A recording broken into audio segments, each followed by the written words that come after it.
All right, welcome everyone. Another video, Chess.com. The crowd goes wild. That's what I'm talking about.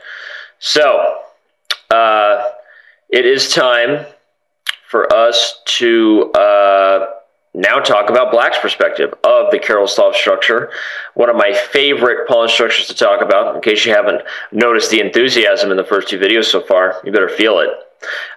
It's time to do this. So, before I go on, you already know that I've mentioned, it's impossible not to when we were looking at so many examples where white was just crushing black. We had to mention at least some improvements, otherwise it was just, it was masochistic, right? I mean, so we already mentioned that black has two major breakthroughs in the Caro-Slav structure, that is with e5 and c5. But before I move on any further, let's take this opportunity for us to do what we do when we kind of change gears. And even though we're talking about a pawn structure we already have, go ahead and take a little bit of a moment to think about the difference between thinking about how great white can do, but also recognizing what black needs to do in the Caro-Slav structure, and the type of maybe exchanges that might favor him from minor pieces, from how you might want to develop your minor pieces, and to what things you might want to do in the center. So go ahead and take a moment while I pause your video.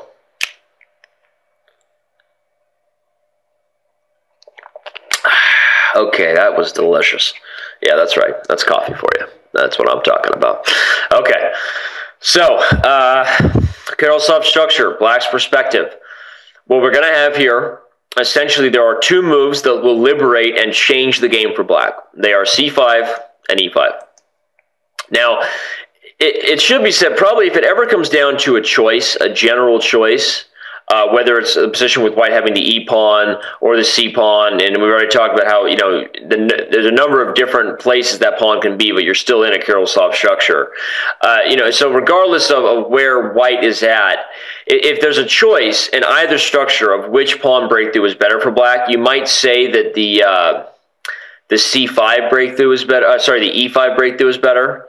In fact, you know what? Since we're looking at it from that perspective, I say we flip the board and take a look at it from black's point of view. Hopefully that's okay with everybody. So if there's a choice between the two moves, usually e5 is slightly more liberating. While c5 can have the potential of opening up this bishop on c8. If you played something like b6 and bishop b7, e5, does it immediately. That's just one reason. While c5 has the potential of equalizing the center, normally if you can get e5 in, you immediately are trading off these two pawns and immediately in a statically equal position of 3-on-3 versus 3-on-3, if those two pawns are eliminated.